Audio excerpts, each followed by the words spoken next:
그러니 닥치고 기다려라. 시간의 힘이, 복리의 힘이 너희를 부유케 할 것이다.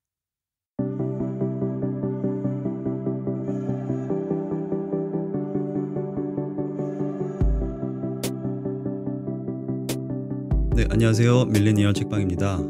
오늘도 날씨가 굉장히 춥네요. 이번 겨울은 작년에 비해서는 확실히 추운 것 같습니다. 네, 눈도 많이 왔고요. 추운 거 싫어하시는 분들은 그래도 요새 코로나 때문에 집콕해야 할 수밖에 없는 상황이라서 밖에 나갈 일이 많이 없어서 또 다행일 수도 있겠습니다. 저도 어렸을 때는 추운 거보다는 더운 게 훨씬 싫었는데요. 나이가 먹으니까 이제는 추운 게 싫더라고요. 그래서 요새는 아침에 일어나자마자 욕실에 가가지고 샤워하는 게 일종의 루틴이 되어버렸어요. 뜨끈한 물로 한번 몸을 지진다고 해야 되나요? 한 5분에서 10분 그렇게 따뜻한 물로 샤워하고 마지막에 살짝 찬물로 헹구면은 잠도 확 깨고요. 몸이 싹 풀리는 느낌입니다.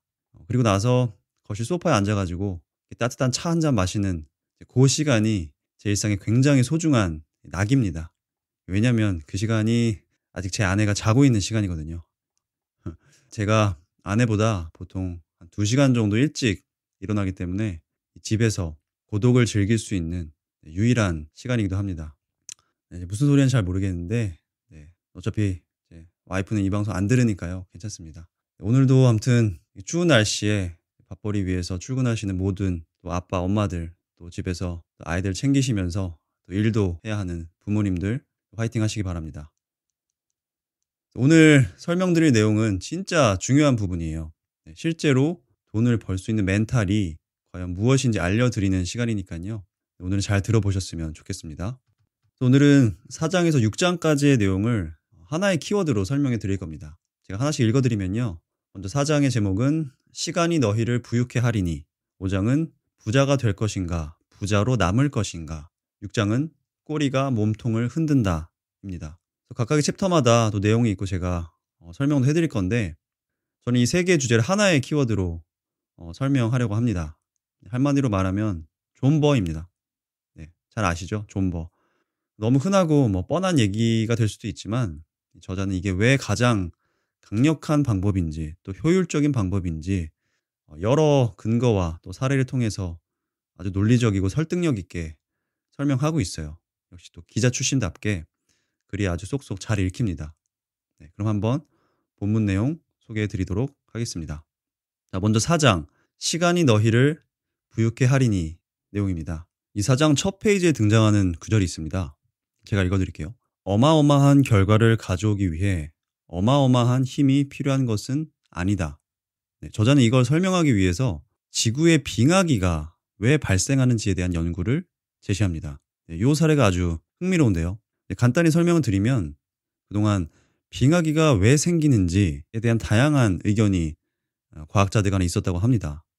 거대한 화산이 폭발했기 때문이다.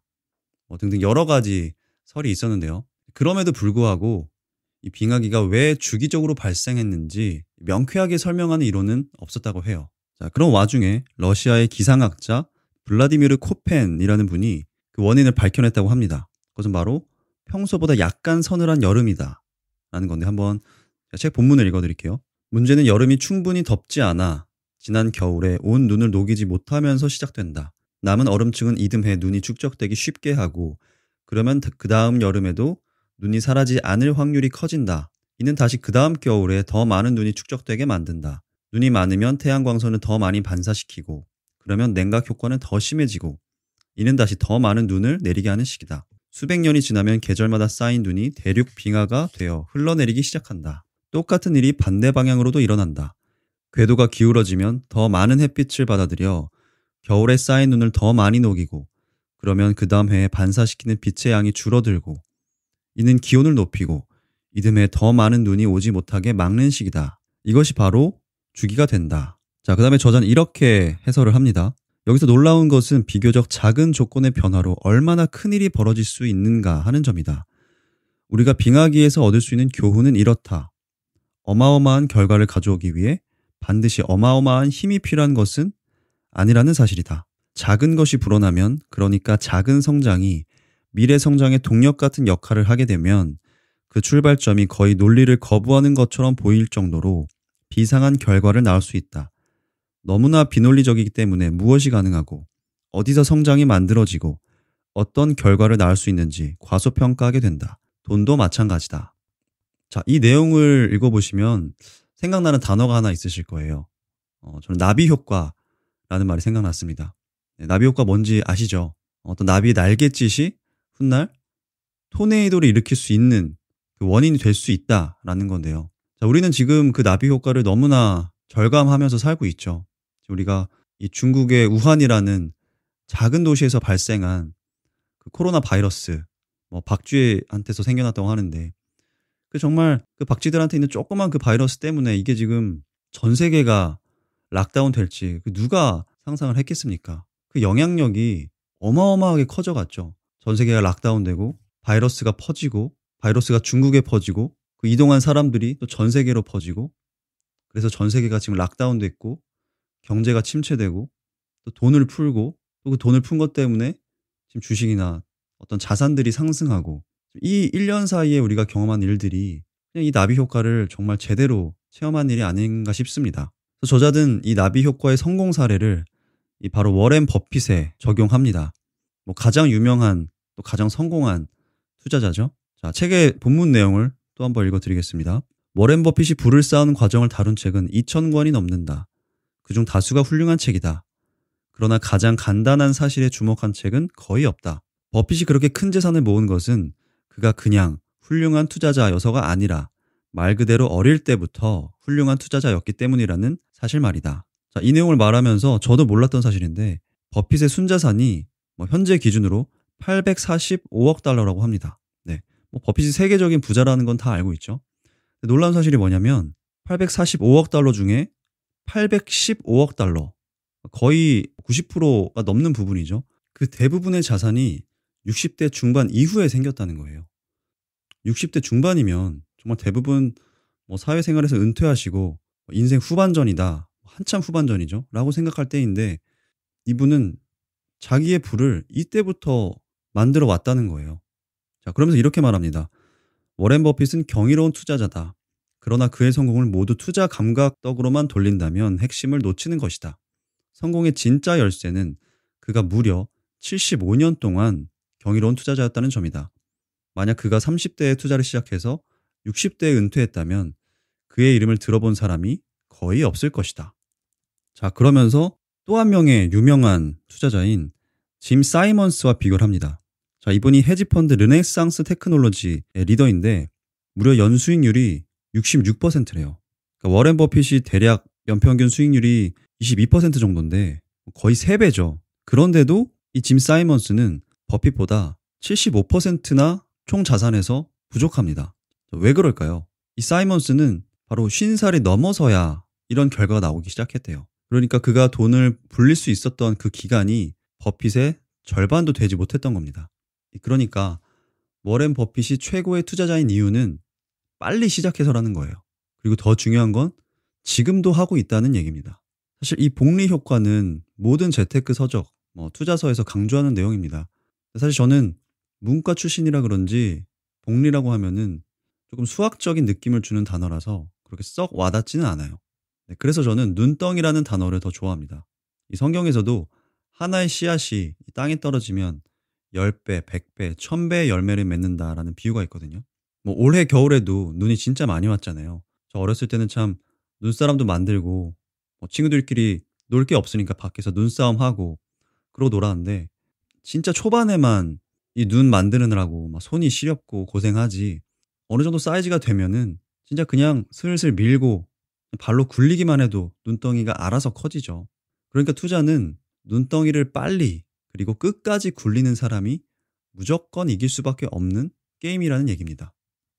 자, 여기까지 들으셨을 때 소위 재테크나 이런 투자책 좀 읽어보신 분들이라면 그건 뭐 다 아는 뻔한 얘기 아니냐 이러실 수 있어요. 다음에 5장, 6장의 사례를 들으시면 좀 더 납득이 가실 거라고 생각합니다. 자, 5장의 제목은 부자가 될 것인가, 부자로 남을 것인가예요. 자, 이 저자가 워렌 버핏을 굉장히 좋아하는 사람인 것 같아요. 여기서도 또 등장하는데요. 자, 워렌 버핏과 그의 파트너인 찰리 먼거는 누구나 아는 성공한 투자자죠. 그 사람 외에 또 한 명의 멤버가 있었다고 합니다. 바로 릭 게린이라는 사람인데요. 자, 이 부분을 한번 또 본문을 읽어드리겠습니다. 버핏과 멍거, 게리는 공동으로 투자를 하고 사업을 맡길 매니저 면접도 함께 보았다. 이 정도면 거의 동급이라는 얘기죠.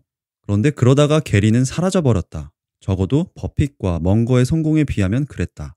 릭 게리는 어떻게 되었냐고 버핏에게 물은 적이 있다. 그의 회상을 들어보자. 찰리와 저는 늘 우리가 믿기지 않을 만큼의 부자가 될 거라는 것을 알았습니다. 우리는 부자가 되려고 서두르지 않았어요. 결국 그렇게 될 거라는 걸 알았으니까요. 릭 역시 우리 못지않게 똑똑했지만 그는 서둘렀던 거지요. 사건의 전말을 보면 릭 게리는 1973년부터 74년까지 이어진 경기 하락 때 일종의 대출금을 사용해 투자금을 늘렸다. 그런데 이 2년 동안 주식시장은 거의 70% 하락했고 게리는 추가 증거금 납부를 요구받았다. 게리는 갖고 있던 버크셔 해서웨이 주식을 주당 $40도 안 되는 가격에 버핏에게 팔았다. 릭은 대출금을 사용했기 때문에 주식을 팔 수밖에 없었다. 멍거와 버핏, 게리는 부자가 되는데 똑같이 재주가 있었다.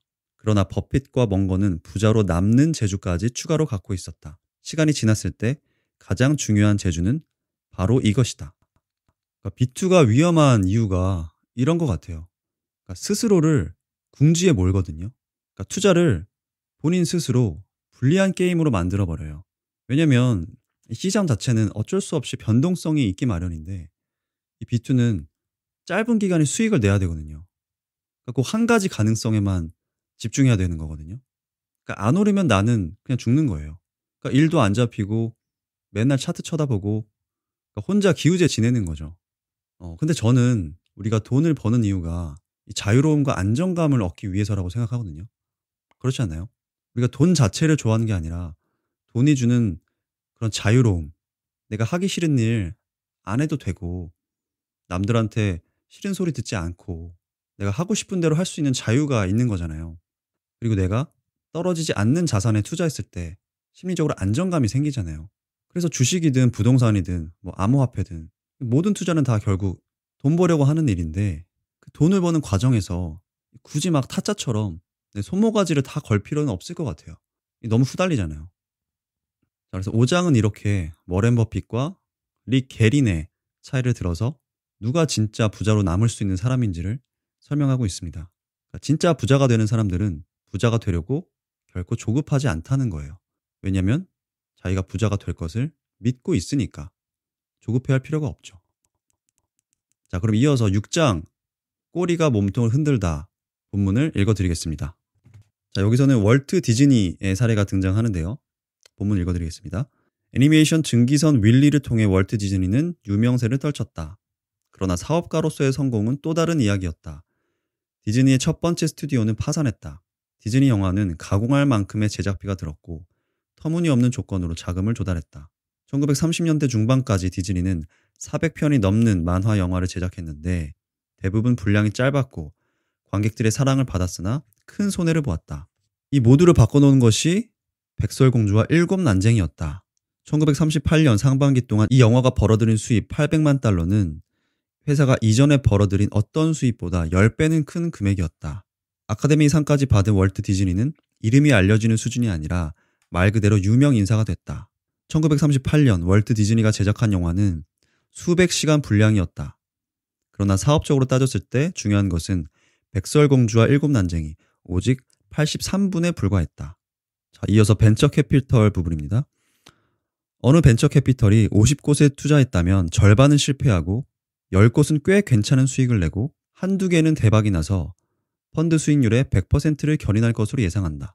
65%는 돈을 잃었다. 2.5%는 10배에서 20배 수익을 거뒀다. 1%는 20배 이상의 수익을 거뒀다. 0.5%, 그러니까 2만 1000개 중 100개 정도의 회사가 50배 이상을 수익을 거뒀다.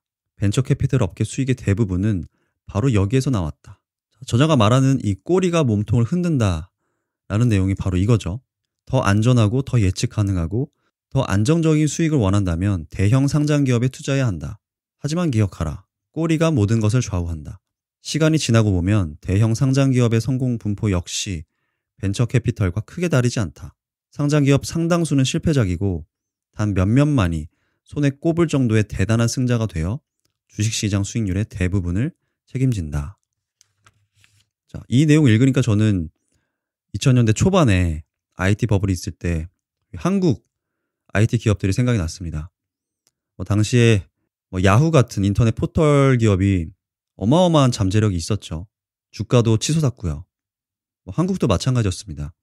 당시에 사실 다음을 필두로 해서 엠파스, 한미르, 신만이, 드림위즈, 라이코스, 네띠양, 이런 검색 포털 기업이 얼마나 많았습니까? 지금 살아남은 기업은 네이버 하나죠. 다음은 사실상 카카오에 합병 흡수됐고요. 그때까지 네이버는 꼬리에 불과했다는 겁니다. 저는 영화나 드라마도 좋아해서 여기에도 적용될 수 있다고 생각하는 게 꼭 A급 배우나 감독, 초대형 예산을 쓴 영화가 무조건 대박이 나진 않아요. 기업도 마찬가지죠. 삼성이라고 해서 꼭 다 성공합니까? 옛날에 자동차 만들었다가 실패했잖아요. 또 현대차는 어떻습니까? 사실 작년까지만 해도 우리 한국 사람들도 현대차 하면은 막 흉기차다, 좀 무시하는 경향이 있었죠. 독일 차들에 비해서. 저도 최근에 저 이제 처제네가 소렌토 신형을 샀어요. 그래서 한번 타봤는데 좋더라고요. 인테리어도 되게 좋고 깔끔하고 디자인도 되게 이쁘게 빠졌고요. 승차감도 나무랄 데가 없었습니다. 그리고 무엇보다 이 현기차가 이 전기차 시장에서 이렇게 잘 나갈지 누가 알았습니까? 애플이랑 협업도 한다 그러고 또 미래가 어떻게 될지는 아직 모르지만 어쨌든 이 현대차 주식이 올해 이렇게까지 성장주로 빵 터질지는 사실 대부분 모르셨을 거라고 생각을 해요. 그러니까 아무리 우리가 공부하고 예측을 해도 어디서 터질지는 100% 장담할 수는 없다는 거예요. 자, 결론이 무엇이냐? 자, 저자는 이렇게 말합니다. 소수의 몇몇이 전체를 책임진다는 아이디어는 비단 투자 포트폴리오에 있는 기업들에게만 해당되는 얘기는 아니다. 이는 투자자로서 여러분의 행동에도 중요한 사항이다. 나폴레옹은 전쟁의 천재를 이렇게 정의했다. 주변 사람들이 모두 미쳐갈 때 평범한 것을 할 수 있는 사람. 자, 그러면서 3명의 사례를 들어서 설명을 합니다. 이 책에서는 수전, 짐, 톰이라고 했는데 저는 그냥 한국식으로 영희, 철수, 민호 이렇게 설명을 드릴게요. 자, 영희는 1900년부터 2019년까지 그냥 주구장창 매달 1달러, 비가 오나 눈이 오나 매달 주식시장에 투자한 사람이에요. 그리고 철수는 경기 침체 기간에는 빠지고 끝나고 나면 투자하는 사람이에요. 보통 이런 사람들을 스마트하다고 하죠. 그러니까 주식시장이 좋을 때만 1달러씩 투자하고 침체기에는 모두 팔고 현금으로 저축해 놓는 거예요.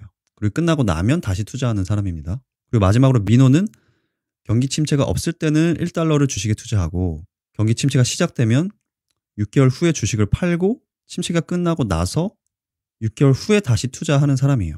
그럼 3사람 중에 가장 결과가 좋은 사람이 누굴까요? 바로 영희입니다. 철수랑 민호는 크게 차이가 없었는데 영희가 이 두 사람들보다 거의 75%나 많은 돈을 갖게 돼요. 하워드 막스도 그 마켓 사이클의 법칙에서 말한 게 함부로 바닥을 예측하지 마라. 함부로 타이밍을 잡으려고 하지 마라. 영리해지려고 하지 마라. 라고 하거든요. 사실 저도 최근에 비트코인에 투자하고 나서 굉장히 후회한 적이 있어요. 한 2018년쯤에 비트코인이 2천만 원 수준으로 거의 정점을 찍었잖아요. 그 다음에 계속 바닥을 기다가 스물스물 오래 오르다가 요 한 달 새에 갑자기 3천만 원 중반대까지 빵 터졌는데 제가 여기서 함부로 예측하고 팔아버렸어요. 다시 2천만 원대가 가니까 저는 저번 고점대가 2천만 원대였으니까 지금도 또 2천만 원 넘어가면 이거 버블일 수 있겠다. 또 폭락하겠다. 팔아야지. 했는데 이게 갑자기 막 3천만 원을 넘더니 미친 듯이 올라가는 거예요. 그때 엄청 또 후회했죠. 이게 함부로 예측해서는 안 되는 거구나.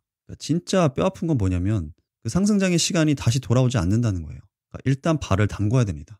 저도 투자한 지 오래됐지 않았지만 계속 저의 투자 방식을 수정해 가는 중인데 최근에 또 이 비트코인 경험을 하면서 또 한 번 수정을 했어요. 함부로 팔아서도 안 되겠다. 떨어질 때 잘 피하는 것도 중요하지만 오를 때 발을 담그고 있는 것도 엄청나게 중요하구나. 그래서 저는 또 투자 철학을 조금 수정한 게 물론 투자도 돈 벌려고 다 하는 짓이지만 좀 약간의 낭만이라 그러나요? 좀 의리가 있으면 좋겠다고 생각을 했어요. 내가 투자하는 대상, 기업 혹은 부동산, 투자하는 자산과의 좀 의리를 지켰으면 좋겠어요. 사람도 그렇잖아요.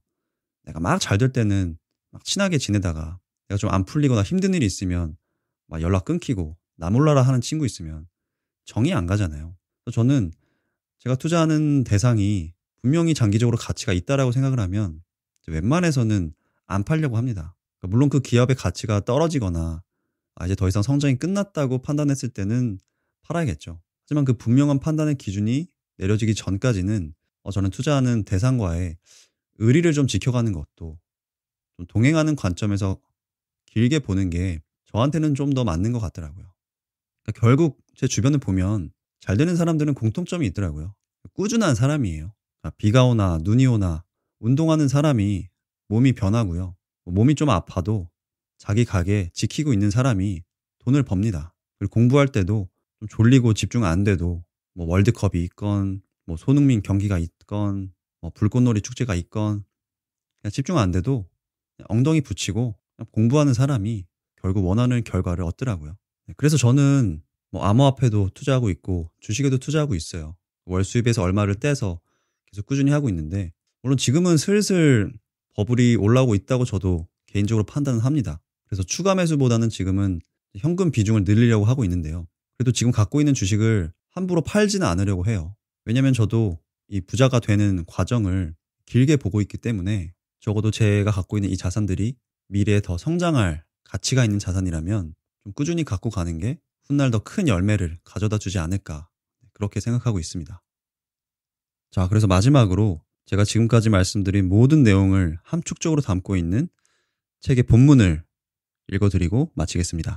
경기 순환이나 주식거래 전략, 부문 투자 등에 관한 책들은 많다. 그러나 가장 강력하고 중요한 책은 닥치고 기다려라가 되어야 한다. 달랑 페이지 한 장에 장기 경제 성장 그래프가 그려져 있는 책이다. 닥치고 기다려라.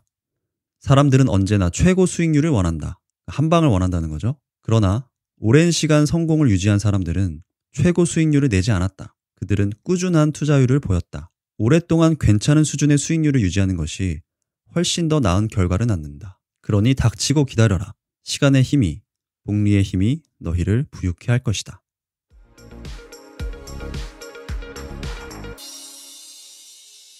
자, 어떠셨나요? 밀레니얼 책방 청취자분들의 투자에 도움이 되는 내용이었으면 좋겠습니다. 저는 무엇보다 워렌 버핏의 말이 제일 인상적이었던 것 같아요.